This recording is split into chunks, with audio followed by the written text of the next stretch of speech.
ya, dan termasuk agama, dan sebaliknya mereka memilih untuk memaksakan satu standard yang universal, dan ini diletakkan paksaan ini ataupun tafsiran universal ini ke atas semua negara-negara yang terlibat ketika itu, yang membentuk pertubuhan bangsa-bangsa bersatu, dan ini mengakibatkan fokus yang sama diberi kepada nilai-nilai demokrasi liberal yang telah ditanam di kalangan tamadun barat ketika itu. Jadi nampak kat situ pun dah bercanggah dari aspek perspektif budaya dan juga dari segi pandangan alam agama, ya, di kalangan negara-negara. Dan ini bukan saja dihujahkan oleh Miles tadi, tetapi juga dinyatakan, ditegaskan oleh um, Persatuan Anthropological Amerika yang telah mengkritik UDHR di awal tahun 1947. Ya, dia menyebutkan bahawa dia tidak boleh masalah memformulasi satu kenyataan hak asasi manusia yang tidak menghormati individual, perbezaan-perbezaan individual yang merupakan ahli kepada satu kumpulan sosial ataupun ahli kepada masyarakat. Ini adalah satu kegagalan di pihak negara-negara kepada ketika itu yang cuba untuk menempatkan ataupun memaksakan satu standard barat terhadap keseluruhan negara-negara anggota. Dan mereka telah sebenarnya menggariskan beberapa prinsip, ya, yang termasuk juga prinsip untuk menghormati perbezaan budaya. Kena diambil kira dalam kita mendraftkan UDR, tetapi malangnya walaupun antara hujah-hujah utama ini telah dikemukakan oleh sarjana-sarjana barat sendiri, even the Western scholars have actually expressed their reservation on the attempt to only use one single standard, which is coming from the US or from the Western civilization. Tetapi diteruskan juga, dilaksanakan juga. Jadi itu sebenarnya adalah asal punca kenapa sebenarnya UDHR yang sekarang ni adalah, walaupun didakwa nak bersifat universal, didakwa untuk bersifat inklusif, menghormati semua, tapi kita lihat akhir-akhir ni apabila isu-isu hak asasi yang timbul contohnya tentang penggunaan undang-undang syariah di kalangan negara Islam, dan juga tentang kebebasan beragama sebagai contoh, ya, yang bersifat double standard, ya, yang apabila di peringkat mereka boleh melakukan penghinaan terhadap tokoh-tokoh dalam agama kita, termasuk penghinaan terhadap Rasulullah sallallahu alaihi wasallam. Jadi ini semua menunjukkan betapa sebenarnya standard yang diguna pakai itu bukanlah satu standard yang universal, tetapi standard yang diguna pakai itu sebenarnya adalah untuk memenuhi kepentingan ataupun melindungi kepentingan hak-hak kebebasan individu di barat itu yang semata-mata bersandarkan kepada kebebasan mutlak, dan bukan kepada menghormati perbezaan masyarakat. Mungkin itu sebagai permulaan, ya, Tuan Nazri. Saya berhenti dulu di situ. Okey. Terima kasih di atas ulasan yang agak panjang berhubung dengan sejarah, kita kata, pembentukan hak asasi manusia di peringkat antarabangsa. Okay, now we go to Dr. Mahbub with regard to the human rights, because that one originated from the United Declaration of Human Rights. Looks like applied to all around the world. And then what can we observe that it looks like something which is double standard on Muslim community, Muslim countries, which is unfair to us. And then this phenomenon become something inconvenient for us to implement, to apply all the Sharia legal provision, because if we can remember a few months ago, that one case decided saying that Sharia criminal offences declared as unconstitutional. So that means it looks like the possibility of Islamic institution in Malaysia maybe one day, one day will be declared as well as unconstitutional. So this possibility very insecure for us in order to sustain, in order to strengthen the position of Islam in Malaysia. So as a expertise in if I can say that one of the international law. So what is your opinion about the human right in Islam, and also what is your comment with regard to the uh, Cairo Declaration on Human Rights in Islam? Cairo Declaration, which I can remember that one raised by the Organization of Islamic Conference, OIC, in year 1990, August, if I'm not mistaken. So what is your opinion on that, and how to sustain the position of Islam in Malaysia? Tafadhal. Bismillahirrahmanirrahim. Alhamdulillah. Thank you, Brother Najiri, to invite me for these discussions, and my brother Haji Muhammad Azril already discussed about the human rights situation, overall and Malaysia context. He has wide experience, not only for the Malaysia, he's also often visiting Islamic countries about the perceptions and conceptions and how the Muslim countries absorb and adapting the Western percepts, and how mixing to the our local values. Local values means in particular respective countries Muslims views with the human rights. So in these today's discussions, I would like to emphasize what I'm saying, that convergence, Islam and human rights. Uh, Already, my brother Azil already discussed about the situation from the Western perspectives and our local perspectives. Definitely, we have some differences. We have some areas we have the strong differences. But overall, I would like to look at very positive way where the convergence between Islam and human rights. And then maybe I will go back to other discussions where we have the debates and how we are facing these debates. Okay, from the Western perspectives, not only from the Western perspectives, what I would like to believe that Western some media has agenda to humiliate Islam, to undermine the Islam. So it's their regular propaganda. Even though it was sometimes an wax and one during the Cold War time, after Cold War, after 9/11 context, and new, and then and the present context, the situation is not the same. So times and it's a wax and one, but they have the continuous propaganda against the Islam, to undermine the Islam. Islam is not fit with the human civilizations on present situations, or fail to address the modern technologies in many ways. But for my understanding as a student of human rights, what I believe, that what I found, that though I am not coming from Islamic background, and I think so, Brother Najiri knows about me, and that you have the wide knowledge on Islam, but I have not much wide knowledge. But I studied because my master's PhD both are in human rights. You know what? Actually, we are facing trouble when we studied with the human rights as a Muslim countries, as a Muslims. It is our belief that Islam is not only the religion; it's a complete code of life.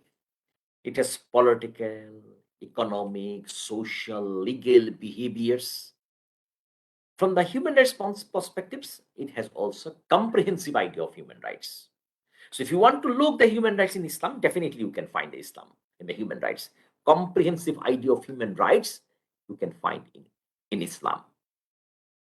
For a Muslims, what actually I understood. So Islam's concept of human rights is based on the idea of human dignity and equality of mankind. I think Brother Azil already discussed a little bit about the human dignity, why human dignity is more important. From the UDH, it started only 70 to 75 years before. But Islam started for 1,400 before. Islam mentioned about the dignity. So if I have the dignity, then other issues are automatically coming in here. Look, what said our Prophet Hazrat Muhammad sallallahu alaihi wasallam, the farewell sermon, what is we call Khutbah Hijjah al-Uda. The Holy Prophet mentioned details about for human civilizations 1400 years before. It was the enough guideline for idea of human life. So we would like to say it is the best charter of human rights. Muslims are in this moment in the world facing various human rights violations, but it was not much highlighted. But Western scholars, not all, you are always criticizing the women. Look, the Turkish women are also getting and demonstrating in the street. On the other hand, left photos with painting that we saw that it was taken during the Rohingya genocide time. The world was not much talking about these issues: Palestine, Bosnia, Kashmir, Mindanao, southern Thailand, and Rohingya issue in Myanmar. They are always looking what happened at this moment in Iran, in the name of hijab. They are more highlight on this issue just to undermine the Islam. Okay, so though I'm not talking about against the Westerners, but actually this is the things actually happening in our daily life. How Islam contributed to the human rights. The so-called or today's human rights conceptions you can find the Greek, Roman civilizations from the Babylonian cultural histories. The West adapted these so-called the Greek concepts of the human rights and human civilizations or the humankind. The Islamic concept of human rights is all-time relevant, visible, unlike other human rights declaration in history. So we can find there are some human rights declarations in histories coming. If you look from the British histories, then you can find the Magna Carta. It was in 12th centuries, 11th century, 12th centuries, where the king is not above the law. Look, another human rights bill, U.S. Bill of Rights declarations of U.S. Bill of Rights. It was 17th centuries, 16th centuries, and then Declaration of the Rights of the Man and of the Citizens after the French Revolution, 1789. After the Second World War, what actually we are talking always Universal Declaration of Human Rights, that was developed, prepared, and proclaimed after some situations. After the Second World War, United Nations adopted Universal Declarations. In the British context, when the barons are forced to king, no, you are not above the law. It was adopted on that situations. After the French Revolutions, 1789, we can find the Declaration of the Rights of the Man and Citizens. But what Islam said 1,400 years before. And Islam said not only for the one particular context, the concept of Islam or the human rights is all-time relevant. It's not for the particular countries or particular region context. So, but the historically, actually, what actually we are looking after the 5th century, human rights only discussed 11th century during the Magna Carta time. Magna Carta time. It was 1100 or I think so, or something like that. And it means 600 years glorious Muslim period was ignored by the Westerners. So this is, I'm not saying that we are always competitive theories. What is the facts actually happen from the Islamic perspective, Islam's and Islamic civilizations, Islamic histories, and the Westerns. Okay, if we come in the modern time, what actually we found? Lot of social, political, racial, gender inequalities in the countries and continuing our life. Economic and social deprivations have resulted in oppression of the lower classes. Lower classes, I am not only saying that it is on the Hindu societies, India, Nepal, and some other contexts, not only their caste problem, economic upper class, lower class, middle class struggles, economic deprivation, especially after in post-pandemic times, we are facing serious troubles all the world. Racial prejudice, not only the black-white problems in America, in Asian countries, the ethnic religious minorities face troubles. 2016-17, we saw the genocide in Myanmar because of the racial, because these Rohingya Muslims are South Asian complexion, so they are not fit with the so-called, and in Burma is the Mongolian regions. You can find the same genocide story in 1975 to 79 in Cambodia. There's genocide conducted against the Cham Muslims and Vietnamese and Chinese ethnic minorities. It means it's not only the white and black problems. In Asian countries, in Japan's, non-Japanese are not welcomed in their societies, but they contributed in their economy and many other ways. So racial prejudice is one of the factors still now we are facing in every countries. Women have been subjugated, male chauvinistic attitudes, so-called religious superiority have led to the widespread persecutions, people with different beliefs. So this is the situation still now we are facing. What said Hazrat Muhammad sallallahu alaihi wasallam, the final prophet of Islam, established the very first Islamic society in Medina on the basis of the Medina Charter, and which eliminated the so-called spiritual and social problems in Arab Peninsula.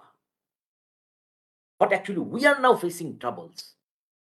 Our prophet eliminated these problems in Arab Peninsula 1,400 years before.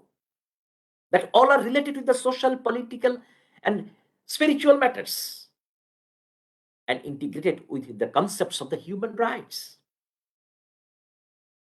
In the Medina society, freedom of religion was instituted in the Medina.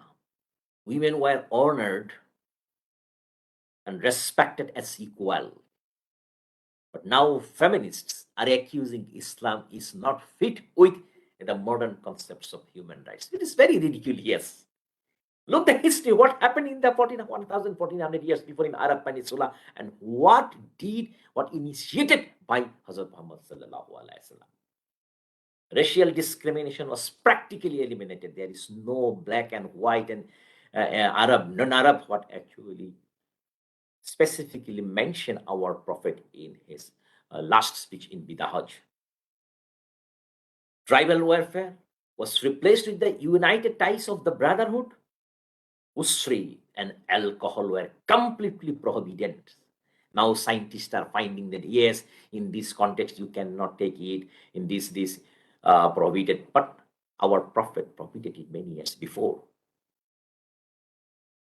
This is the constitution of the Medina and human rights. Okay, this was the Islamic histories and Islamic periods, and it was completely ignored by the Westerners. What actually the contemporary debate with the Islam and human rights? Many authors argue that contemporary human rights doctrine merely replicated 1400 years old Islamic ideas.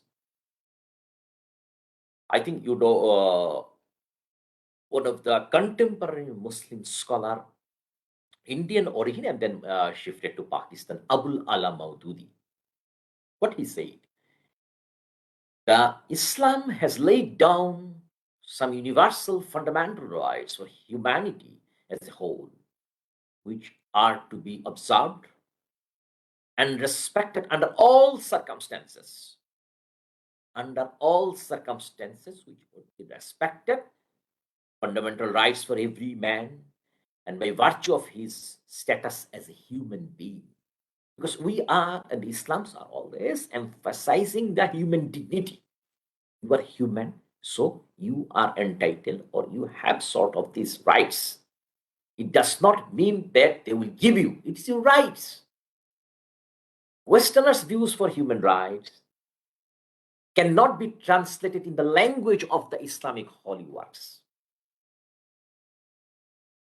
Or I would like to say, they don't want to accept the Islamic ideas and the significance of the Islamic point of view. Some supporters of human rights are very skeptical about the human right, about the Islam, because Islam, they think that Islam is only the religion, because they are coming from the same backgrounds. That their background saying that yes, religion is only for your religious affairs. But before my discussions, I so very strongly mentioned that Islam is a complete code of life.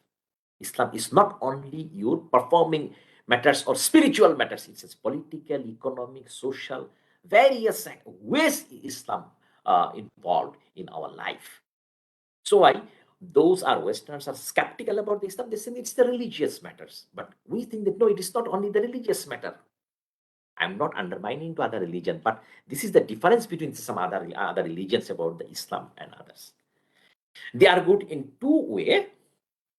It is why it is incompatible. They are actually pick up some recent issues, contemporary issues, such as the Muslim countries are not following the so-called Western democracy, which might be true. There are Muslim countries, there are some practices which is not compatible with the modern concepts of human rights, such as whipping in Saudi Arabia. This is inhuman punishments. And examples from Pakistan's honor killing and many gender discriminatory law. But this is not all there is to say about Islam and human rights. Some flat out rejects the whole concepts of human rights. I would like to show you the propaganda actually they are always highlighted against the Islam. So just a few minutes I would like to spend in here. The whipping and Islam, okay, there are some practices in own particular societies, such as I'm giving you one example. I have been working on the Rohingya Muslims minorities issues since 2006. I found there are some Rohingya communities practices which is not very much similar within Bangladeshi Muslims or Bengali Muslim societies, or might be not practicing in the Malaysians or Malay Peninsula's Muslim societies. So this is not the matter of the Islam. It is matter of the particular societies. Honor killing. Okay, in Pakistan. Earlier in Bangladesh is also part of Pakistan until 1971. But there is not an issue in honor killing in Bangladesh, though it was part of Pakistan before 1971. So it is particular tribal or some areas issues. But Westerners are pick up these issues and against propaganda about the Islam. So what is Islam? Look, this is the honor killing and this is practicing in the Muslim societies. If I would like to pick up some examples from the non-Muslim societies, yeah, in human attitudes, barbaric attitudes, then we cannot finish the discussions today. But I'm saying that it is not my agenda to emulate to other religion, but this is actually the regional and all cultural problem. This is not the problems of the Islam. It is nothing related to the Islam. So they consider human rights to be the Western inventions grown out of Western history and based on Western values of secularism, individualistics. That is, from the Islamic point of view, they have also some arguments. The ideal of human rights is not a universal value common to all human beings, regardless of their religious belief. What said Islam about the human rights? Right to protection of life are in the fact divine injunctions not to kill, to consider life inviolable. Second questions. The right to justice proves to be instead a duty rollers to establish the justice. what actually we are now. Whole world is struggling the rule of law. What Islam said many centuries before, the right to freedom is his duty not to ensure unjustly, not even a general duty to enslave. But there are a lot of debates about to what extent Islam permitted about the right to freedom. Economic rights turn out to be duties to help, to provide for the needy. Many international organizations, especially in the post-pandemic times, are working on to ensure the economic rights. What Islam said that the Islamic economy, though today's discussion is not related to the Islamic economy, and I am not the expert of the Islamic economy, but I can understand the economic issues as rights. It was detailed discussed, and not might be in this format, but the format is different. But Islam, it was discussed in their the holy books, so it is not outside of their concepts. In Islam, the realm of human rights, actually what we love to call, prefer to call the human dignity. What matters is duty rather than rights. And rights that one does hold are consequences of one's status or actions, not the moral fact of human being. The social and political perspectives of Islam, though, reflects a strong concern of human good and human dignity, which may even prerequisites for human rights. Human dignity and human good is the prerequisite of human rights, and Islam discussed it. There is nothing. There is one, the Islamic scholar and the Imam, and the renowned Imam in the United Kingdom, he discussed that there is nothing Islamic law that prevents human rights.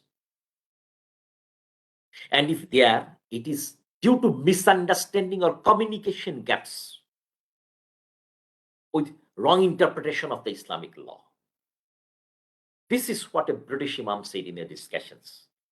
He and many others rejects the strict so-called conservatism of the human rights skeptics, argues that Islam can be reinterpreted in a way that they are more complicable with. It's I think it is a misunderstanding between the Westerners and practitioners of Islam, and there are some rigidity about against the Islam. On the other hand, we have to need our self-criticisms from the Islamic perspectives or Muslim perspectives. We also have some ideas. All Westerners or might be kafir or maybe bidah, and we cannot accept their ideas. But if you look, they are accept some gray areas. I would like to say Islam discussed it many years before compared to the so-called modern ideas. So in first round discussions, I would like to conclude in this way. The questions of the compatibility of the Islam and human rights is very difficult to say in one line, yes or no. Yes or no is very difficult to say yes or no. But need to elaborate the discussions, need to pinpoint the discussions where we have the convergence, where we have the difficulties, what we can absorb, what we can adopt, what we cannot, and what we should have to reject. Yes, definitely, there are some ideas we should have to reject. There is no way to compromise so-called liberal ideas. If I'm just for our discussions, might be we have an opportunity to discuss in the second round so-called liberalism ideas, trying to project it nowadays. But in Islamic perspectives, we don't have an opportunity to allow and access it. So in this case, if you wanted to say that you are very conservative, yes, I am conservatives. I have no options to compromise with you. If you would like to impose so-called LGBT areas in our Muslim societies, no, we don't have any choice. We have the choice, we should have to reject it. This is very clear. If you're saying that why you are not tolerated, yes, it does not mean that I will say no. You have to kill it. No, you have right, because Islam saying then right to life. eh? Islam saying that yes, you have the freedom of opinion, but to what extent? That is another question. So instead, one has to ask what kinds of Islams are compatible with what kinds of human rights, when, where, and for whom. If we want to strengthen human rights, it is crucial to include all Muslim boys. And Muslim boys are not same from Morocco to Java. You can find various diversities of the Islams. So you can find that some local beliefs and values are also integrated with the Islam. That is also another question. We can integrate it or not. So need to include all those Muslim boys to engage in the human rights debate, not to be skeptic, rather than to be more pragmatic way deal with the Islam's and human rights debates. And again, I would like to say some areas from the Western perspectives is not possible to accept, because Islam is based on the holy books, and holy books, it is not our constitution, then we can amend it. We cannot amend it. It was already established, and Muslim has to obey the holy books. So if it is the concept again the holy books, it's not possible for the Muslim perspectives to accept it. Thank you so much for my first round discussions. I will look some questions, and if Brother Azil also would like to include some things, then we can also discussing some contemporary issues which might be helpful for our audience on discussions about the Islam and human rights narratives. Thank you again, Brother Najri, to give me the time. And if you have any questions, please you can ask me, and I try to reply it. Okay, thanks so much for your deliberation, which is for me is very detailed on that. And it explains how for the certain principle we cannot compromise with the standard set by the United Declaration of Human Rights. Okay, go to our panelist.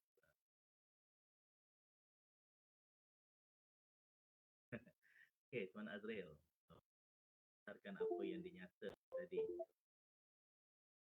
kan bahawa orang Barat mereka kononnya memberikan hak kebebasan ekspresi, meluahkan perasaan, menyatakan sesuatu, dan kononnya di situ memberikan hak kepada manusia untuk menyatakan perasaan mereka. Tapi pada masa yang sama, apabila melibatkan mengenai agama Islam misalnya, kalau menyentuh terhadap kepribadian Nabi Muhammad, kadang-kala pada mereka penghinaan kepada Nabi itu ditafsirkan sebagai ekspresi hak asasi. Jadi di situ menunjukkan suatu ketidakadilan, suatu penindasan. Bahkan saya melihat, kita kata ada artis barat pernah menyebut, dia kata, if you tolerate for everything, you stand for nothing. If you tolerate for everything, you stand for nothing. So, pada saya, sebenarnya Barat, Western people, mereka mula menyedari beberapa prinsip yang mereka perkenalkan, maka akhirnya memakan diri mereka sendiri. Macam kita tengok sekarang ni, kita kata golongan bahagian, tak silap saya, jawatan kuasa sukan antarabangsa, mula nak mempertimbangkan semula mengenai kedudukan golongan transgender, atlet transgender dalam sukan acara sukan wanita, kerana kebanyakan daripada acara sukan tu dimenangi oleh kelompok transgender berbanding wanita tulen. Jadi mereka mula nak mempertimbangkan semula, adakah transgender ni nak dikategorikan sebagai wanita ataupun sebagai apa. Jadi menunjukkan mereka yang dulunya memperkenalkan, mengiktiraf golongan transgender, sekarang mereka nak U-turn, nak tarik balik benda tu. Jadi di situ kita boleh melihat seakan-akan macam cacar merbah di pihak mereka sendiri.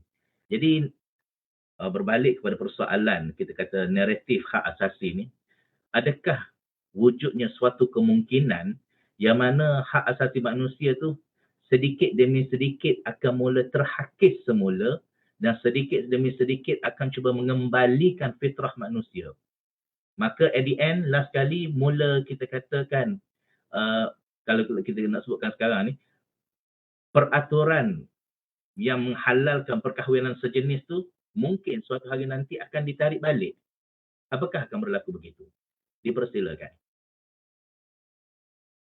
Terima kasih Tuan Nazri di atas pemerhatian itu. Memang saya nampak lah sebenarnya trend yang mereka buat ini di pihak barat ini sebenarnya memakan diri sendiri, dan disebabkan oleh seperti mana yang saya sebutkan di awal tadi, dan juga yang diterangkan dengan panjang lebar, very detailed explanation by Dr. Mahbub on whether there can be a convergence between Islam and the West on the human rights.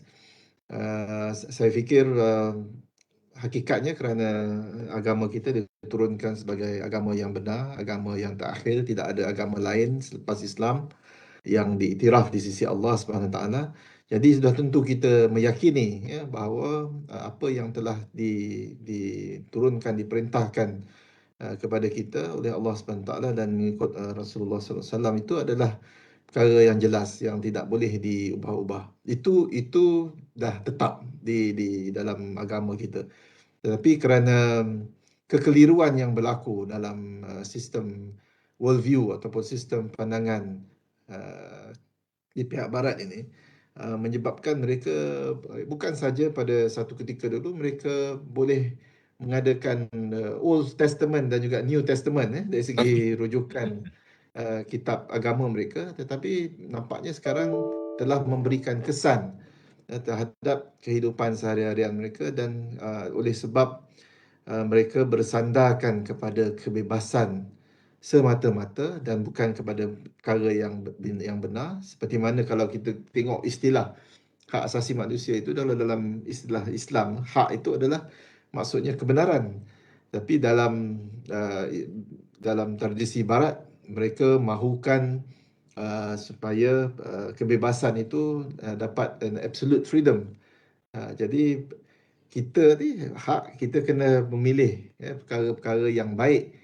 Kalau kita nak menuntut hak kita, kita juga datang dengan tanggungjawab. Sebab itu dalam banyak perbahasan oleh sarjana Muslim sendiri, maknanya bukanlah tuntutan hak asasi manusia itu tidak datang dengan tanggungjawab. Ia datang dengan tanggungjawab kita, dan tanggungjawab yang pertama ialah tanggungjawab sebagai khalifah Allah SWT. Kita kena selesaikan dulu tugas dan tanggungjawab kita sebelum kita boleh menuntut hak. Tapi di barat ini mereka terpisah. Bagi mereka, agama itu adalah perkara yang hanya bersifat di domain pribadi. Dia tidak terpakai di dalam domain awam, di dalam pemerintahan, di dalam politik, di dalam hal ehwal seharian, tetapi hanya terpakai apabila terkait dengan perkara yang bersifat pribadi. Sebab itu mereka amat menyerang kedudukan Islam. Dan contoh yang disebutkan oleh Tuan Nazri itu betul lah. Sekarang ni macam contoh di barat sendiri tentang soal mereka mempersoalkan balik sama ada golongan transgender ini, nampaknya mereka lebih banyak memenangi pingat daripada apabila bertanding di dalam kategori wanita, dan ini banyak ditentang oleh ahli sukan wanita juga, kerana mereka menyedari itu dah melanggar fitrah. Mereka kata bahawa golongan-golongan transgender ini bukanlah golongan-golongan yang sepatutnya bertanding di dalam kategori mereka, kerana mereka memiliki kekuatan seorang lelaki asalnya. Itu juga masalah yang kita terima, aduan-aduan yang kita terima. Kalau katakan mereka hendak menghalalkan transgender itu, boleh sebagai contoh menggunakan tandas wanita, apa jaminan bahawa tidak akan berlaku kes-kes eksploitasi, maknanya gangguan-gangguan seksual terhadap kaum wanita hanya kerana mereka ni transgender yang mungkin belum sepenuhnya bertukar ataupun transform menjadi seorang wanita. Jadi dia boleh salah guna masuk dalam tandas wanita, dan dia boleh melakukan perkara yang bersifat eksploitasi kesalahan seksual. Dan kalau katakanlah negara kita nak menerima, sebagai contoh, mengiktiraf bahawa ada gender ketiga, itu juga satu perkara yang bahaya. Kalau ada gender ketiga ni, adakah itu bermaksud kita hendak kena mengeluarkan peruntukan pembelanjaan untuk buka pula jenis tandas ketiga, ya? Itu susah. Maknanya kalau di hospital pun sekalipun, kadang-kadang ada orang yang mengadu kalau berlaku transgender ni masuk ke dalam ward section wanita. Jadi bagaimana dari segi kerahsiaan, dia nak jaga maruah mereka, nak salin baju dan sebagainya, nak membuat perkara yang untuk hal ehwal wanita ni susah. Jadi uh, itulah sebenarnya agama kita sebagaimana yang telah diterangkan oleh Dr. Mahabub, itu dah jelas dalam Islam itu pendirian hak asasi manusia yang bagaimana yang dinyatakan dalam agama. Dan ini sebenarnya telah ditekankan juga oleh yang amat bahagia Tun Abdul Hamid Muhammad, ya, dalam satu makalah beliau yang panjang lebar, beliau menerangkan tentang kesan-kesan UDHR itu, ya. Maknanya kesan UDHR itu berbangkit daripada pengalaman Perang Dunia Kedua, apabila 10 Disember 1948, selepas berakhirnya Perang Dunia Kedua, kebanyakan negara-negara Eropah ini menghadapi trauma akibat perang yang mereka hadapi. Dan juga kita tahu kes pembunuhan beramai-ramai Yahudi oleh Nazi Hitler itu. Dan disebabkan pengalaman itu, mereka memaksakan satu nilai-nilai yang universal, yang mereka rasa bahawa kerana mereka menghadapinya, maka negara lain juga perlu menerima pakai nilai-nilai ini supaya pengalaman mereka tidak berlaku, tidak berulang. Tapi sudah tentu pada ketika itu, ketika UDHR itu diterima pakai, hanya ada 48 buah negara yang menyokong. Dan kita pun ketika itu 1948, Malaysia masih belum merdeka. Kebanyakan negara majoriti Muslim juga belum merdeka. Jadi kita tidak dapat menyertai, kita tidak dapat berpartisipasi di dalam perbahasan untuk menyatakan perspektif kita dengan jelas. Dan hatta saya melalui pembacaan dan penyelidikan, saya melihat bahawa wakil Arab Saudi ketika itu pun bukanlah seorang Muslim, tetapi bekas diplomat yang beragama Kristian. Jadi tidak ada peluang sangat, ya, untuk para ulama di kalangan negara-negara majoriti Muslim ini untuk menyatakan pendirian mereka tentang apa yang ada di dalam tradisi Islam itu tentang hak asasi manusia. Dan kalau kita lihat pula Cairo Declaration, deklarasi Kahirah mengenai hak asasi manusia dalam Islam itu, telah pun dibuat beberapa pindaan yang telah disemak pada tahun 2021, ya, ketika berlaku pandemik itu. Sebenarnya telah ada satu versi baru deklarasi Kahirah yang telah disemak dan juga dipinda.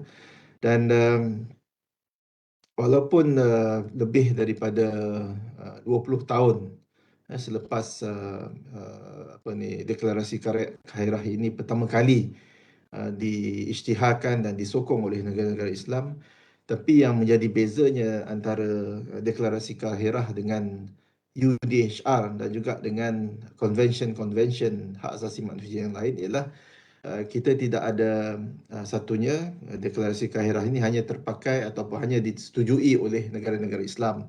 Ia bukanlah satu konsensus yang bersifat antarabangsa, tetapi hanya lebih kurang mungkin 57 negara-negara OIC yang bersetuju. Itu pun ia bersifat deklarasi, dan dia tidak ada mekanisme sebagaimana yang ada di pihak UDHR ini. Apabila diisytiharkan, ada mekanisme tertentu yang membolehkan hak-hak yang dilanggar itu dirujuk kepada Majlis Hak Asasi Manusia, dan juga diadakan tindakan-tindakan yang perlu, yang boleh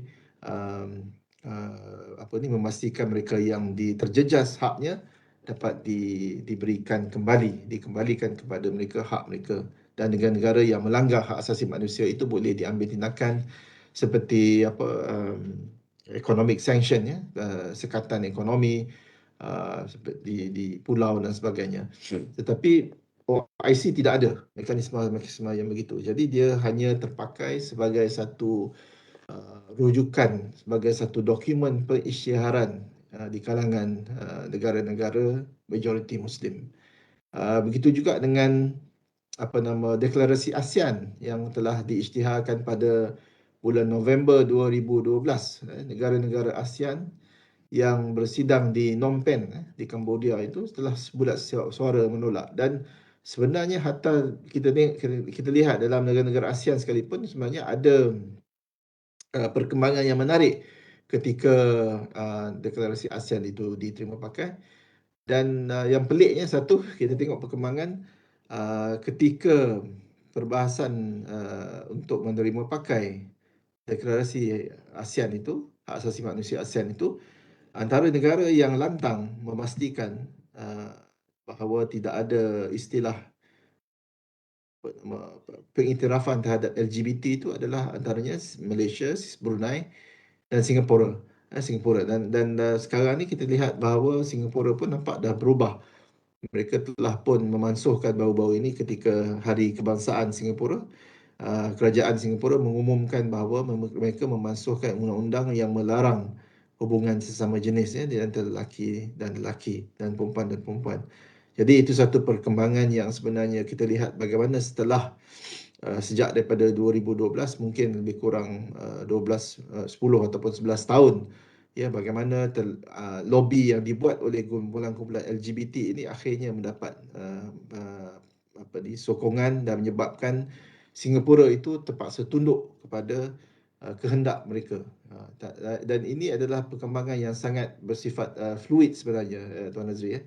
Dia bersifat fluid kerana kita lihat mereka mungkin menyedari, kalau kes yang Tuan Nazri sebut tadi tentang sukan itu, mereka mungkin menyedari bahawa mereka pun dah langgar, tetapi sebenarnya usaha-usaha untuk terus-menerus mendapatkan kebebasan secara total ini masih lagi ada hubungannya. Dan baru ni ada satu kes yang berlaku di University Vanderbilt baru minggu lepas, apabila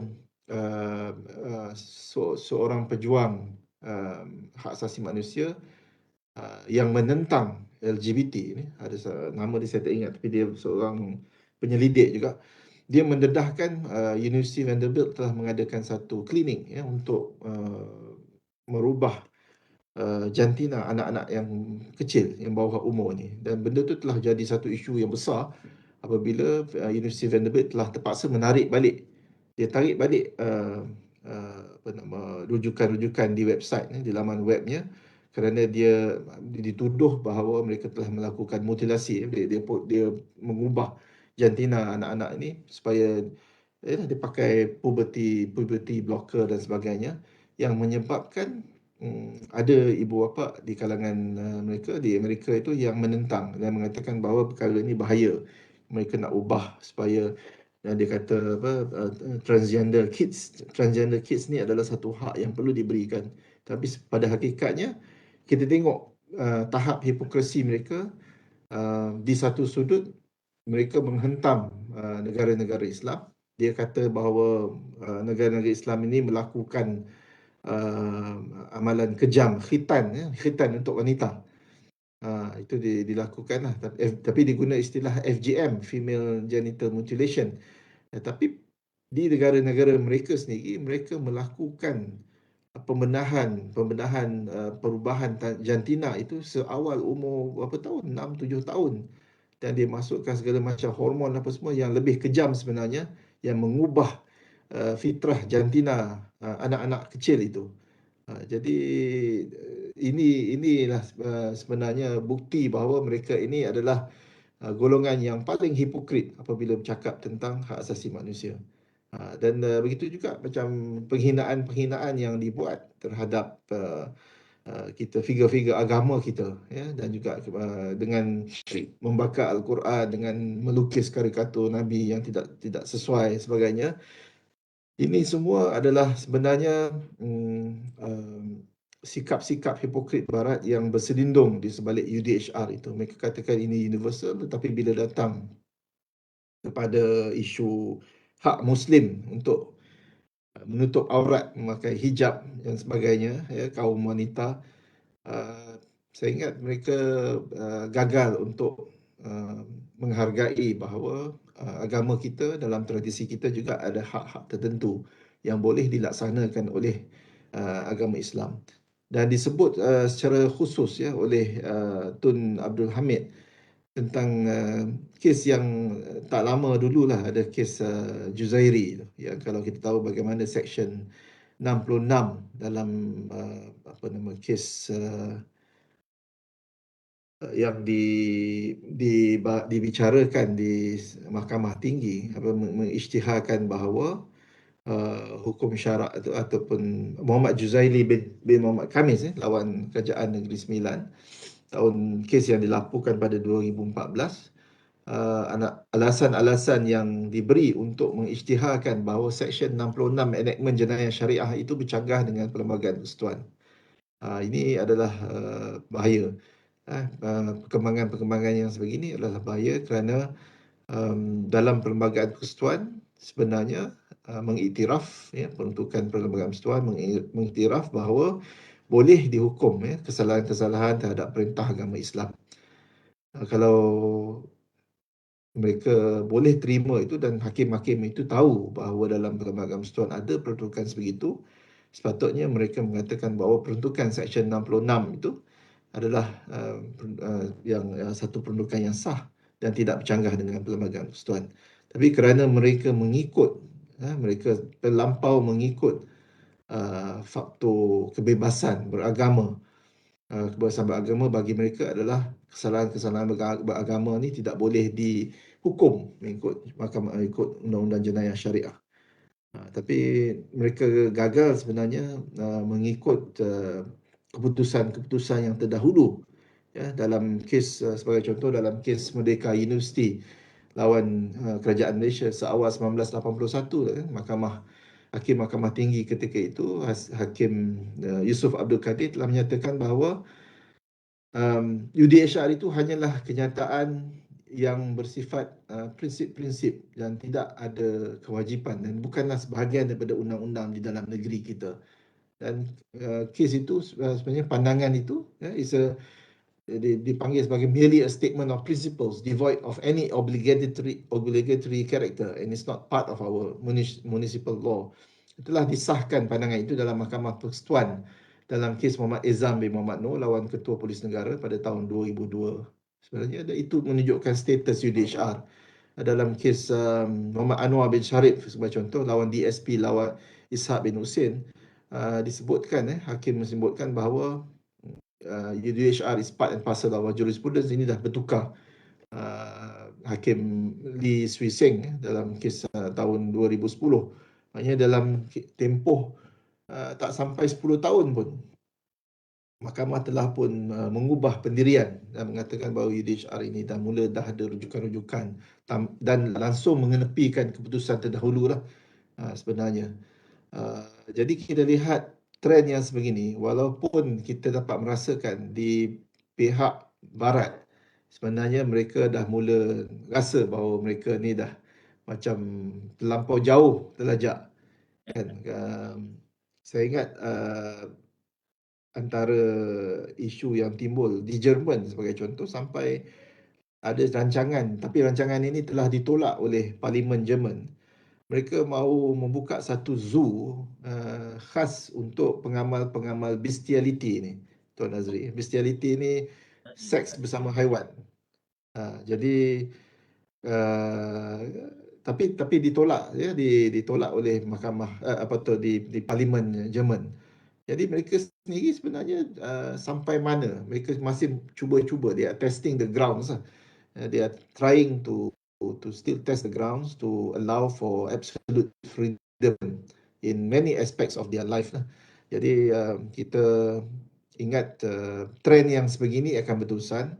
Yalah, sesuai dengan kalau kita tidak melakukan sesuatu untuk mencegah kemungkaran itu, maka trend ini akan berterusan. Maka naratif yang kita hendak anjurkan, hendak kita perkasakan di peringkat negara kita sebenarnya kena lebih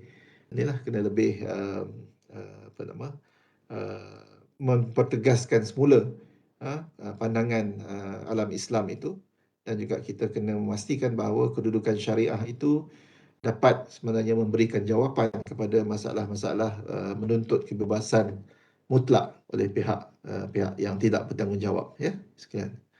Sekadar itulah, mungkin ada perbincangan lagi lepas ni.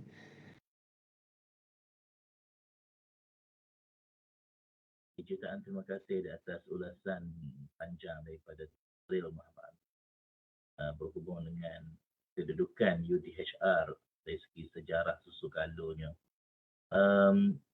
Tapi itulah yang agak menyedihkan kita apabila kita memerhatikan reaksi sesetengah hakim dalam kita kata mentafsirkan perlembagaan yang kalau dari dulunya melihat bahawasanya UDHR hanyalah kita kata suatu pengisytiharan yang tidak mengikat mana-mana pihak, tapi kebelakangan ini ia semakin diberikan pengiktirafan, semakin diberikan ruang. Bahkan kita kata sampai ke tahap sebagaimana kes yang disebutkan tadi yang berlaku di Negeri Sembilan itu mengisytiharkan bahawa kesalahan syariah adalah tidak berperlembagaan. Dan di situ menjadi suatu kebimbangan. Adakah ianya melibatkan dari segi fikrah ataupun mentaliti hakim dalam membuat pentafsiran sebelum memutuskan kes. Okay, now we go to Dr. Mahbub. Okay, Dr. Mahbub. When I see a statement from international celebrity, he said before that if you tolerate for everything, so you stand for nothing. If you tolerate for everything, so you stand for nothing. Which means they start to be aware that if they compromise for everything, so it looks like they have nothing to fight, nothing to sustain. So there are certain principles they need to be firm and cannot compromise with anything. So the phenomenon to recognize the hidden agenda of LGBT nowadays, we looks like they try to make it something, the process of normalization. For example, to have sex the same gender, for example, to have sex with animal speciality, to have sex with anything just for the sake of freedom, the absolute freedom. Whereas for Islam, freedom is still subject to the divine authority, still subject to the revelation, still subject to the Quran and Hadith. But for them, everything absolute. Even maybe they need to be bound to the last, maybe to their last. So, okay, how is that something we come to the certain extent that our intellectual already be manipulated by our lust, or is that our intellectual still can be in line with the divine authority of Quran and Hadith? Or what can we do? Since we are Muslim, of course, we put all devotion for Allah and Muhammad, of course. But for them, they don't have that belief. They don't believe on the day of judgment. They believe on the freedom per se. In fact, they always argue, why we the most developed country in the world? Whereas you Arab people always conflict among yourself, you have all the civil war. Your country very dirty. So come to the issue of civilization, right? Whereas all what we do is something we want to go in line with the fitrah, with our instinct. Then because of that development, so they start to question everything, argue everything. So because of that, come to the celebrity. He said that if you tolerate for everything, you stand for nothing. So what is your opinion on this? Thank you, Brother Najiri, for your questions. I saw that some of our students also joining these discussions from Brother Khalid from Jordan. He's also joining the discussions. I think so. There are my Arab students. They can also sharing with their views about the human rights, especially he's now in Amman. Siti Monira is also joining in here. Our students, PhD students, they are also working on the human rights issues. So I hope that here in our open discussions, they might be can contribute from their research and ideas what actually they are working on human rights. Okay, nothing is absolute. I would like to say nothing is absolutely correct. As a Muslim, we have some limitations. What's limitations we have? We cannot go beyond the Quranic interpretations. This is my limitations. You can agree with me or disagree. Okay. When we are talking about the right to life, definitely I have full respect about the right to life. But when you are imposing your ideas, and this is the absolute correct, and you should allow me to do this performance, do this work, such as an LGBT, transgenders. I have respects the transgender people. Being a human being, you should not be discriminated. Look, transgender people should not be discriminated in their professional areas, in their as the citizens of any countries, they should not be discriminated. But when the questions are coming, their sexual behavior, uh, this should be imposed to others, or they would like to enjoy this. In Muslim societies, no, we cannot allow it. But it does not mean that I am saying that I should have to kill you because you are a lesbian or you are a gay, so you have no right to live in our society. I don't want to say like this way. I say that yes, you should have to respect our ideas, our views, our belief, our practice. We cannot legitimize your disorder. I'm saying the disorder. This is okay. So you can say this is your argument. Yes, I'm saying this is a sort of disorder. We cannot tolerate it. But it does not mean that I am saying that I have to kill you. No, well, this is not the way. You have right to life. I have full respect to you. Okay, second questions are coming: to what extent you would like to enjoy the freedom? To what extent? If you are saying against the Quran, if you are saying against or humiliating my prophet, if you are continuously, constantly arguing against our belief, our practice, it's definitely yeah, you have right, but to what extent? To what extent we should tolerate you? But I'm saying that it does not mean that I should have to eliminate you. No, I don't think so. This is the not way to eliminate you. But when we are arguing in our point of view, but you are saying that we are conservatives and this is not fit for this time. What is not fit for this time? Islam is not fit for.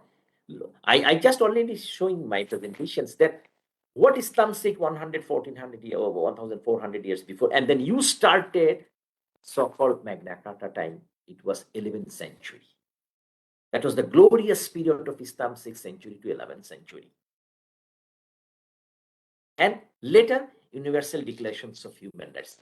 It come after the horrific memories of the Second World War. In future, might be we will adapt another one declarations to save the people. That is not my agenda.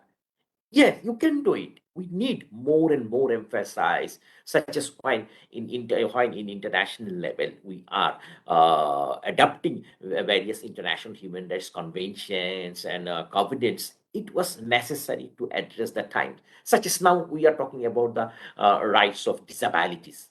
20 years before, we were not talking about this way. Now we are adapting how disabled people can smoothly live their life in urban, rural areas, how state will be protect them. So these are actually its needs to identify more specifically. But from Islamic point of view, Islam saying that you should have to establish the human dignity. So why this is the Western perception, but I'm not skeptical about the Westerner ideas. But why Westerners are criticizing about the particular Islamic or Muslim countries' practices, which might be not correct. Give you small examples. How Muslim countries at this moment hosting the refugees.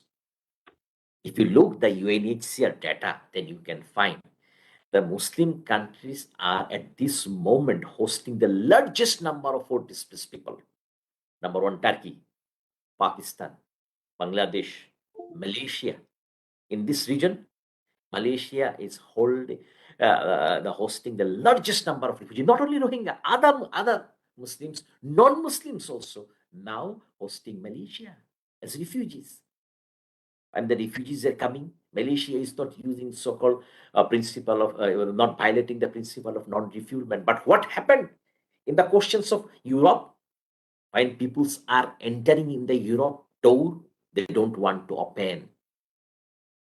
They're using the force to force back them. But Western human rights peoples are not talking about when the European Union violate the principle of non-refoulement. It's a customary international law. If something happened in Malaysia or Bangladesh, they are trying to highlight it in large number of Afghan refugees last 30, 40 years living in Pakistan. Syrian refugees are largest number of the refugees are hosting by Turkey. So this is the duty when people are forced displaced, when they are coming to my door, I should have to open my door. I should have to sharing my foods, shelters and other things. This is the Islam. So when you are talking about the displacement, so look, what the statistics say, the Muslim countries are hosting the large number of displaced people. Okay, second one question. I'm coming one by one. The women rights issues. Women rights is a very popular issue. Many activists are working on around the world on the women rights. And when women rights issues are coming, always accusing Muslim and Muslim countries, human rights situation is not up to the mark, it's not standard, especially from the Amnesty International Human Rights Watch, always saying and criticizing them. If I am giving you an example, what happened in Europe and America and other Western countries? Wife beating number is higher rather than Muslim countries to Western countries. Sexual abuse higher rather than Muslim countries. You can say the polygamy. But if you look the prostitution and other things and social disorders, Muslim countries better compared to any other countries. I don't want to say all Muslim countries is very good situations about the human rights. Not. Even though in the human rights issue, some Muslim countries has so-called local practice. Please don't this local practice in the name of Islam. When you are attacking Islam, then Islam is not really compatible with the modern human concepts of human rights, especially in the women rights and children rights, which is not true at all. Because facts saying that the Muslim countries' situation is better. I don't want to say all countries is generally better. Okay, if you are thinking about the democracy, the right to vote, how governments is ruled or rule of law, there are a lot of debates. Yes, many Muslim countries still now, I, I, I have to say, especially in some Arab countries, their human rights situation, especially their behavior, attitude with the migrant workers, which might be not supported by any documents. So it is not the problem of the Islam. It is not the problem of the Quran. You cannot accuse the Quran. So it is the problems of the particular government, how they deal the matters. Okay, in Saudi Arabia, I don't want to criticize. Many people are thinking that Saudi Arabia has serious problems about the human rights. Saudi Arabia is not the symbol of Islam. Saudi Arabia is not the symbol of Islam. Our Prophet born in these places. We have the lot of spiritual, lot of emotional attachment with the Saudi Arabian Arab Peninsula. But this is not the representing the Islam. The large number of population outside of the Muslims countries in outside of the Arab Peninsula. When you are talking about the democracy and other issues, especially in the Arab countries, don't want to generalize. Arab countries and Islam is not to generalize. Many non-Arabs, many non-Muslims are also living in the Arab countries at this moment. At this moment, still, my number is not the big or significance. So don't be generalized. democracy and human rights and many other issues not to be. So if I am adopting, such as I'm giving you another examples, South Asian countries or British colonial countries or British Commonwealth countries, a trend to following the British democracy, what we call the Westministerial democracy. Is it really we are ready to following the Westministerial democracy? In Malaysia context, Alhamdulillah, you don't have so-called military interventions in the politics. Look, Turkey, Bangladesh, Indonesia, or Pakistan. Militaries are intervening in the politics. Militaries are coming and taking the power. Is it related with Islam? It is related, Islam, nothing related to the Islam. You can find the same problems in Cambodia, same problems in Myanmar. Out of 74 years, Myanmar ruled by military is 50 years. So is it problems of the Buddhism? No, it is problem. They are political structure problems. But at the same time, if we think that this is the values of the benchmark or the standard of the democracy, that is also not acceptable. Democracy, rule of law, we should have to practice in our own way. In Muslim countries, democracy and rule of law might be not similar with the European countries. I don't want to be different. Yes, their rule of law is good, their democratic values is good. No, I don't want to say like this way.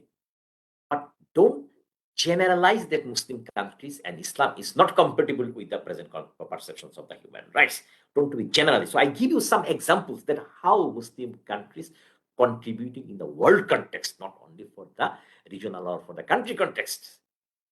So I just few minutes before I told you that Malaysia is hosting large number of refugees in the Southeast Asian countries. It is not only for the Muslim refugees, non-Muslim refugees number also high. And Malaysia is hosting these people. When people are coming their door, they don't want to say they are not showing force, then you should have to go back in your country. Even though Malaysia is not signatory of the many international human rights conventions, so-called international, because the international covenant and conventions are regionally and from the UN. Malaysia is not signatory, but it does not mean that Malaysia is not respecting to them. You can criticize Malaysia, but you have to understand the limitations of the Malaysia. You should have to understand the Turkey's limitation. Turkey at this moment hosting the large number of refugees from the Syria. But when these people are going to the Europe, what they behaved with them, that we were silent because we think they are the champion of human rights, democracy, rule of law. It's not correct at all. But in this sense, actually, I would like to say we need some convergence. We have some difficulties. We have some different opinion. Different opinion. I should welcome the different opinion in any debate. But if you want to practice, which is really very difficult to adjust with my belief, in this sense, definitely I may not agree with you. I give you an examples from the LGBTs. Yes, I have full respect about your right to life, but I have strong difference with your behavioral matters. I think this is my belief because it is going against the nature. So I don't want to compromise in these sections. But at the same time, I want to say, no, it is not my duty, or I will not instigating any people to kill you. No, this is not the way. But Westerners think that Islam actually dealing them this way. No. Islam always saying, or what actually, I am not a Maulana, I am not a Mufti, I am not from the Islamic scholar, but I believe that I understand that Islam saying that human dignity. So if we can ensure your dignity, Alhamdulillah, many other things will automatically resolve. But in Western societies or many other societies, in China and India, it's the largest, one of the largest populations of the world, Chinese society and Indian society. Do you think they can claim that their people live with the dignity? No, I don't want to say like this. If I have an opportunity and time, then I will try to say categorically the largest populations of the country, China and India, how the people fail to enjoy the human dignity.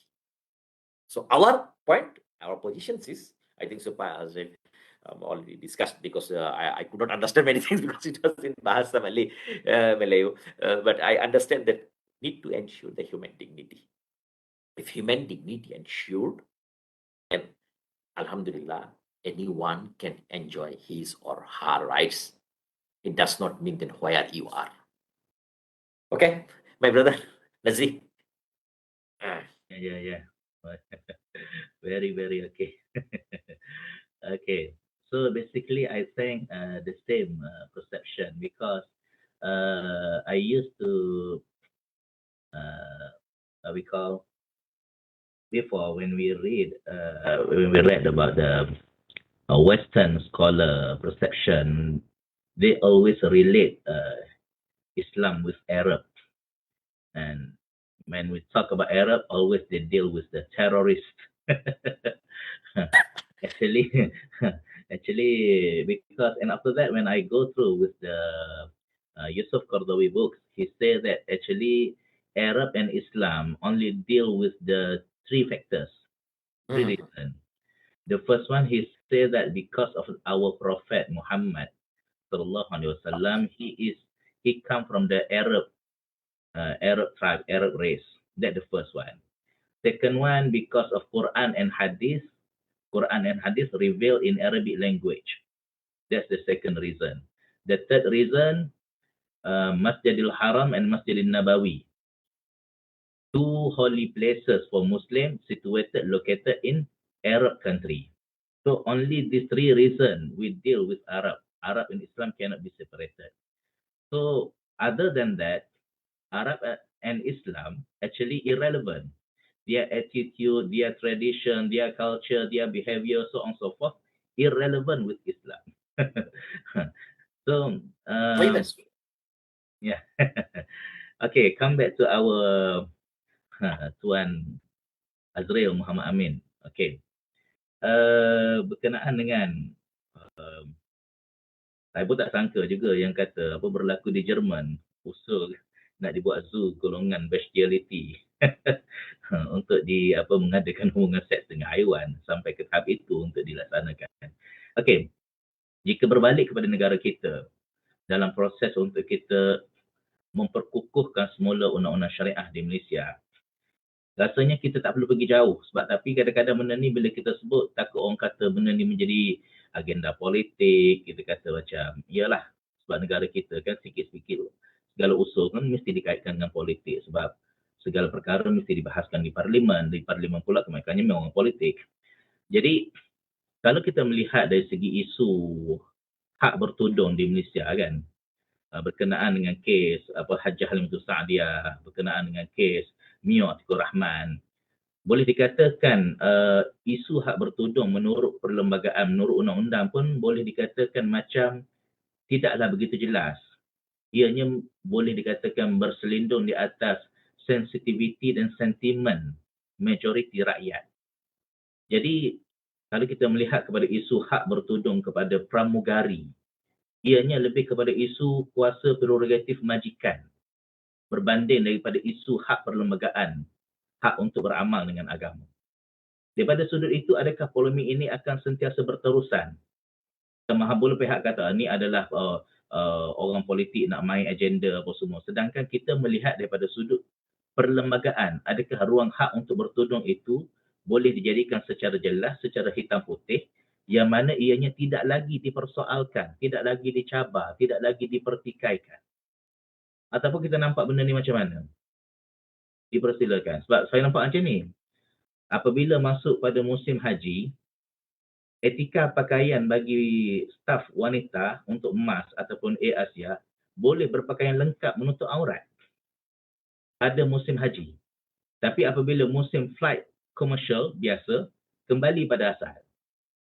Bermakna dari segi etika pakaian untuk menutup aurat secara penuh sememangnya boleh dilakukan. Tapi apabila masuk kepada bukan musim haji, ordinary commercial flight, kembali pada asal, di mana yang kita saksikan. So, apa komen Tuan Azrael berhubung dengan ini? Persilakan. Okay, terima kasih Saudara Nazri. Ini merupakan satu lagi isu yang banyak diperjuangkan oleh bukan saja NGO di Eropah tapi di Malaysia khususnya kita pun ada berdepan dengan masalah ini. Kalau kita ingat satu kes di pada tahun 2016 berlaku di di Eropah di satu kes apabila di Amerika Syarikat sebenarnya di Ibtihaj Muhammad, dia menjadi seorang wanita berhijab, atlet Amerika Syarikat yang pertama memenangi pingat dalam acara lawan pedang masa Olimpik 2016. Dan sikap yang dinyatakan oleh media barat secara sinikal telah ditanya, soalan yang ditanya kepada Ibtihaj tu ialah kenapa dia nak celebrate, why do you want to celebrate a woman who wears the hijab which is being forced on her by the religion, and the religion is being determined by men. So ini antara sikap sinikal yang dinyatakan oleh media barat terhadap beliau. Tapi pada masa yang sama kita tengok macam mana satu NGO di Eropah, European Network Against Racism ataupun ENAR, jaringan penubuhan NGO yang telah mengeluarkan satu laporan mengenai wanita Muslim bertajuk Forgotten Women: The Impact of Islamophobia on Muslim Women pada 2016. Dan laporan itu telah pun diharapkan dapat membuka mata masyarakat mengenai wanita Muslim. Tapi di Malaysia sendiri pun timbul isu sebagaimana yang disebut oleh Saudara Nazri tadi, bukan saja pada pekerja penerbangan, syarikat penerbangan, tetapi ini telah diperjuangkan sebagai contoh pada 2017 tentang aduan laporan Badan Sekerja dan NGO mengenai wanita Muslim yang tidak dibenarkan pakai tudung hijab di bidang perhotelan, dan ini telah diperjuangkan sebagai contoh oleh WAFIC, International Women's Alliance for Family Institution and Quality Education, yang banyak membuat kajian pendidikan, dan kita buat juga dengan beberapa NGO lain tentang larangan ini. Pada hakikatnya kalau kita lihat, ini adalah salah satu perkara yang sebenarnya tidak boleh dibiarkan kerana ia adalah satu bentuk diskriminasi.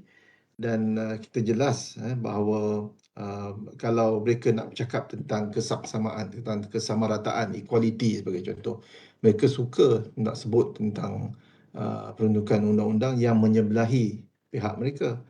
Tapi bila datang kepada pihak Muslim sebagai contoh, ini dikatakan sebagai satu penindasan. Dan bagi saya secara peribadi, ini adalah satu bentuk pandangan ataupun ketakutan yang tidak berasas, yang sengaja dimomok-momokkan, yang kononnya kaum Muslim ini menindas kaum wanita. Padahal ini adalah satu perkembangan yang sangat tidak sihat apabila kita melihat isu ini secara keseluruhannya. Sebenarnya contoh yang berlaku di barat sebagaimana yang telah ditimbulkan oleh banyak NGO menunjukkan bahawa yang mendiskriminasi wanita itu, yang mengeksploitasi wanita itu sebenarnya adalah mereka yang mendedahkan wanita kepada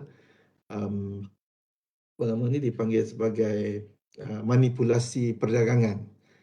Kalau kita lihat contohnya, kalau mereka melibatkan wanita dalam pertandingan ratu cantik dan sebagainya, dan kemudian wanita juga dilibatkan dalam pembendagan manusia, bentuk pembendagan manusia berbentuk pelacuran dan sebagainya. Kemudian dalam erti kata industri fashion sebagai contoh, industri makeup industry sebagai contoh, yang ditontonkan itu adalah hanya wanita-wanita yang berkulit putih sebagai contoh. Dan sekarang inilah baru tiba-tiba mereka mahu bercakap tentang equality, ditimbulkan pula model-model wanita yang berkulit hitam. Tapi the fundamental issue sekarang ini, the fundamental problem is that mereka menjadikan wanita itu sebagai barang dagangan. Dan kita tahu juga yang saya sebut tadi contoh University Vanderbilt tu sebenarnya ada pengakuan dalam video yang telah sebenarnya yang telah dipadam oleh University Vanderbilt tu, didedahkan tentang pengakuan, pengakuan salah seorang pensyarah di universiti itu yang sebenarnya dia kata industri LGBT ni penukaran apa nama gender assignment surgery ataupun dia gunakan istilah-istilah yang kononnya sebagai apa istilah perubatan, ya. Dikatakan bahawa industri itu boleh memberikan keuntungan, ikan bring profit to the university. Jadi sebenarnya dan kita tahu macam contoh isu LGBT tahun 1970 lagi kita tahu bahawa di San Diego sebagai contoh tahun 1970 anak-anak terdapat perdagangan bayi yang berlaku seawal tahun 1970 di San Diego oleh kerana mereka ini nak dijadikan anak-anak angkat kepada pasangan-pasangan gay dan juga lesbian. Lelaki dengan lelaki mereka tidak boleh ada anak, jadi dia nak ambil, dia nak ada anak juga, dia nak wujudkan juga keluarga tu. Jadi dia beli bayi-bayi ini yang dijual dalam satu industri haram penjualan anak-anak. Jadi sebenarnya siapa yang menzalimi dan siapa yang menafikan hak asasi manusia, ya? Dan kalau dalam contoh kes wanita bertudung ini, itu adalah seperti yang saya sebut, itu adalah merupakan hak di dalam di dalam agama kita, dalam tradisi kita, untuk memberikan mereka kebebasan untuk juga memakai dan menutup aurat mereka mengikut pandangan agama. Jadi kenapa perlu mereka dipersoalkan? Ya? Jadi bagi saya ini adalah satu perkara yang perlu kita dedahkan, kepincangan dan juga sifat hipokrasi golongan-golongan apa nama yang suka memperjuangkan hak asasi manusia ni, yang menafikan sebenarnya hak wanita mereka, ya, untuk tidak dieksploitasi sebagai bahan-bahan perdagangan. Itu yang kita perlu pusing kembali naratif kepada mereka, kita kena hadapkan kembali selama ini. Dan sekarang ni pun dah ada, saya dengar dah ada komplain, dah ada aduan yang apa ni pertandingan wanita transgender ni nampaknya dah mula, mereka pun dah tak selesa. Ya, bila ada pertandingan wanita transgender, pertandingan transgender cantik walaupun tak cantik, tapi dia cuba nak impose, nak cuba memaksakan juga bahawa ini juga satu kategori, ya, yang perlu diraikan, dan yang golongan transgender ni akhirnya perlu diberikan peluang juga untuk masuk ke dalam pertandingan Ratu Cantik dan perlu diberikan peluang untuk menang. Jadi sebagai contoh yang tadi Tuan Nazri sebut, ya, tentang sukan itu, ia juga berlaku di dalam so-called bidang-bidang yang selama ini, ya, merupakan dominasi wanita. Dan sebenarnya tidak satu perkara yang tidak perlulah untuk mereka mengadakan pertandingan Ratu Cantik. Ya, jadi I think kekeliruan yang sebeginilah yang saya fikir kita perlu dedahkan, dan ini yang banyak dibuat oleh NGO kita, dan kerana Malaysia pada tahun ini sebenarnya dah menjadi tahun 22 dan sampai 24, Malaysia merupakan ahli Majlis Hak Asasi Manusia. Dr. Mahbub, Malaysia is now sitting in the Human Rights Council from 2022 until 2024. So it is important that Malaysia promotes its own narrative, and this can be done throughout what we have been doing.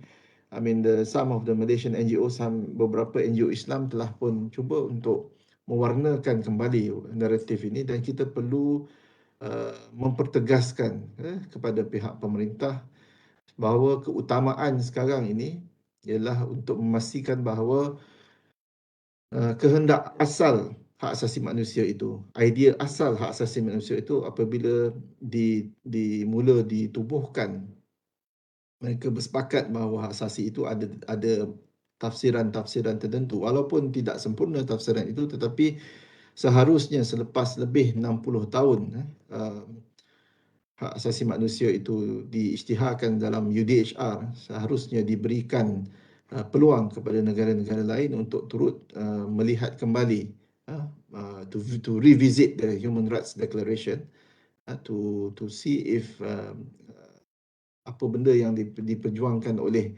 beberapa golongan ini yang sebenarnya hanya tersudut ataupun hanya terikat kepada hak-hak sivil dan politik. Sebenarnya hak-hak asasi manusia itu lebih meluas dalam, dan kita tengok sebagai contoh Tuan Nazri, dalam tempoh pandemik COVID-19 sebagai contoh. Dan ini juga yang kita cuba nak wacanakan di Institut Masa Depan Malaysia, ya, tentang hak-hak ekonomi, sosial dan budaya. Hak-hak ekonomi yang terjejas banyaknya. Kalangan masyarakat kita yang banyak terjejas kerana kehilangan pekerjaan ataupun kehilangan punca pendapatan, dan juga tidak dapat dah jatuh kepada B60. Jadi kita perlu perkukuhkan kembali melihat hak asasi manusia itu dengan lebih meluas, dan bukan sahaja kepada kena perbetulkan kembali macam isu diskriminasi terhadap wanita yang berhijab dan sebagainya, itu perlu diperbetulkan. Pada masa sama, sebenarnya kita perlu lebih menyerlahkan peranan wanita sebagai contoh dalam mengembalikan kekuatan hak-hak ekonomi, sosial dan budaya. Peranan wanita itu, bagaimana dalam tempoh pandemik sebagai contoh COVID-19, wanita banyak yang berperanan sebagai frontliner, ya, yang membina ekonomi, mempertahankan keluarga, menyelamatkan nyawa, membantu kerajaan dalam hal ini. Dan ini yang cuba kita ketengahkan. Perlu ada keseimbangan di antara hak-hak sivil politik dan juga hak-hak ekonomi, sosial dan budaya. Itu saya ingat lebih keutamaannya daripada kita terus melayan karenah-karenah mereka ini yang sebenarnya mereka saja sengaja memprovokasi. Dan banyak rakan-rakan NGO kita seperti yang saya sebut tadi, Wafiq, itu semua dah menjawab pun, dah menjawab, tetapi mereka ini kerana tidak media memainkan peranan, media mencuba untuk mengaburi pandangan masyarakat, maka tak nampak pandangan-pandangan yang lebih bernas terhadap isu-isu yang sebenarnya telah pun selesai. Bukan saja diselesaikan dalam agama kita, dalam sejarah kita, tetapi dah pun diselesaikan sebagai, yalah, kedudukan kita, maruah kita sebagai manusia, sebagai insan karamah. Ya, jadi saya ingat itulah pentingnya dari segi rancangan yang tersusun. Dan saya ingat dari segi pendidikan hak asasi manusia yang dijalankan bukan saja oleh pihak-pihak NGO dan juga pihak pemikir, badan pemikir seperti Institut Masa Depan Malaysia, kita cuba untuk memastikan bahawa wacana-wacana yang akan datang ini akan lebih menyerlahkan perkara-perkara yang perlu diberikan kepentingan yang utama dalam hak asasi manusia, termasuk juga peranan agama dan peranan isu-isu lain, bidang-bidang lain dalam ekonomi, sosial dan budaya dan sebagainya. Ya, terima kasih. Terima kasih di atas ulasan daripada untuk membentuk naratif.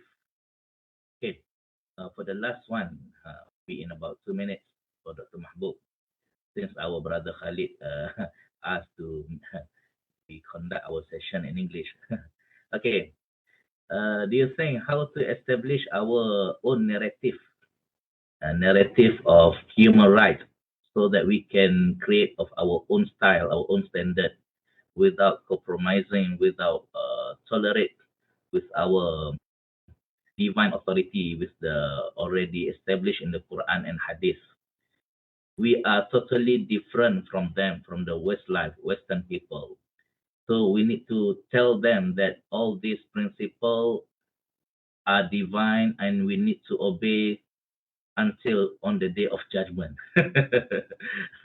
So where we need to start? Because we are worried that the process is very difficult to accept all around the world. Okay, thank you. Okay, tafadhal.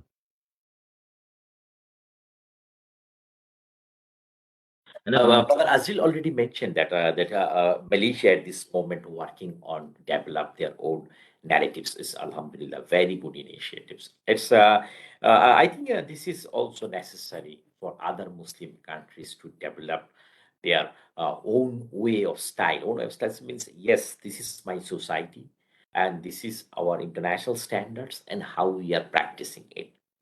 Such as, I'm give you one small examples of the family life, right to family. Right to family is one of the very important matters. It was also discussed in Universal Declaration of Human Rights. So right to family conceptions from the Muslim countries and non-Muslim countries, and Muslim family life and non-Muslim family life is far away. So it is not only the cultural matters, also the religious matters.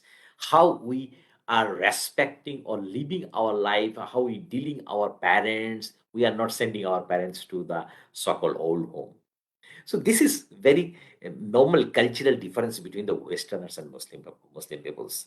Okay, well, you can say a few number of Muslim might be sending their parents in the old home, but it is very less. It is not. It should not be an example. And our way of life, way of style. And then, such as we already discussed in my PowerPoint's presentations, the alcohol or so-called banking interest and banking some activities, which is strictly prohibited in our religion. So we should have to establish through research, through publications, and need to establish maybe in dialogues, interreligious level dialogue, and regional level dialogues. I don't want to impose. I don't want to say this is our approach, and this way we can live peaceful life, and we don't have problem with other religion. We don't have any problem with other religion. They have their own belief, even though in the Medina, when our Prophet established the first state, and so the state's conceptions on the basis of the Medina Charter, non-Muslim life were more secured compared to any other places. If you look the peninsula, Arab Peninsula, some of my Arab students are also presenting in these discussions. I might be they can share their ideas. So it means Islam's already proven that they ensure non-Muslims way of lifestyle, and they are protected. And the protected means their rights are protected under the Muslim countries. Now, if the questions are coming, why they are not protected, such as in Saudi Arabia. I give you another example. Going back to Saudi Arabia, I'm not accusing Saudi Arabia. The migrant workers are highly, their human rights, their fundamental rights are very much questionable. Okay, the Qatar going to be organized World Cup football after a few months, but the migrant workers, those are working to develop the many infrastructures for the Qatar's. But Qatar's authority, I'm not saying the Qatar authority. There are some companies not properly paying the migrant workers. So these issues are highlighted by international human rights groups. Do you think it is the problem for the Muslim countries? I don't want to say. It is the problem of the particular people, and who are raising voice for the migrant workers. Definitely, those are coming from the Muslim countries. So it is not the problem of Islam. It is problem who deal it. If I'm a Muslim, but if I don't, if I am not dealing the according to Islamic way, so it is not.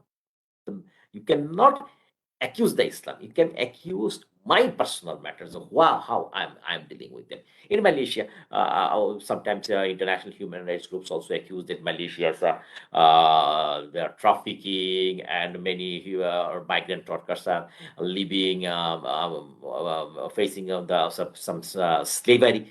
So this is not the problems of the Malaysia.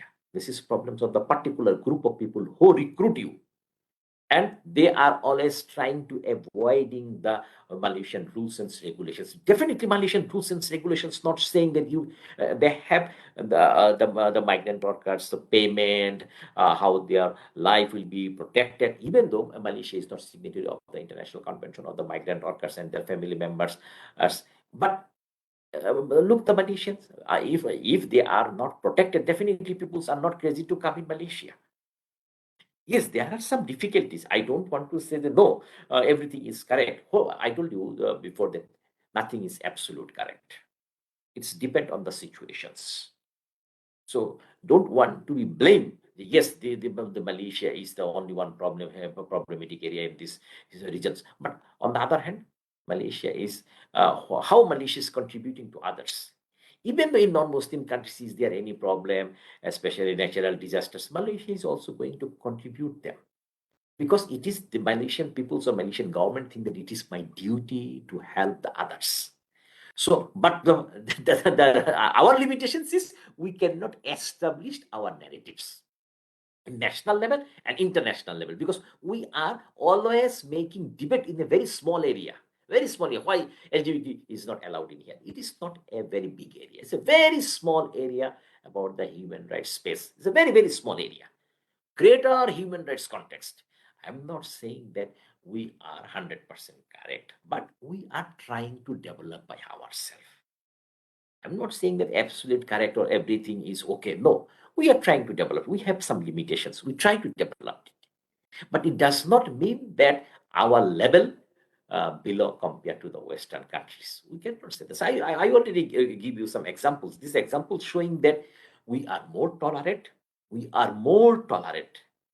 Yes, if you are making the index of the democracy, that our Muslim countries, not the Malaysia, Muslim countries are not more democratic. That is the problem. It's not the Islam. That is the problem of particular countries.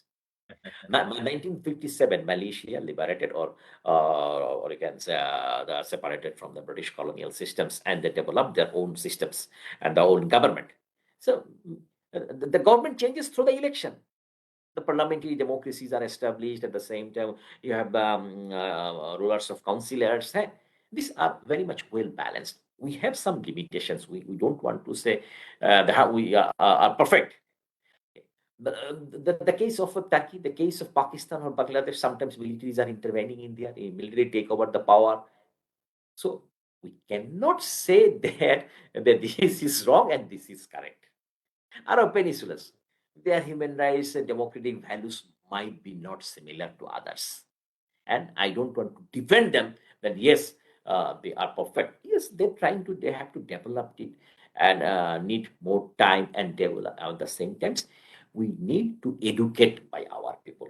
I think it is a very last moment of my discussion. Just I would like to say we need to educate our people. We need to very much cautious and aware about others' dignity in personal level, in societal level. If we can respect and establish the dignity, human dignity, automatically human rights will be established. And need more research, understanding to develop our own narratives. Hardly need more interaction with those are not believer or Muslim peoples might be they have different opinion. Don't hate them. Don't need to embarrass them. Need to discuss with them and more mutual discussions and a friendly way to handling these matters. Sometimes I understand it is going beyond our sentiments or emotion, but we should have to keep again sabr, and deal with very much passionately with non-believers and those are not thinking in our way. Thank you very much for these discussions. I think I'm not sure there's some of our students might be asking some questions or not, if you can. Okay. Is that any possibility, Dr. Hanif, we need to continue or what? Because I think the time is already come to the end because we're supposed to finish at 12. So,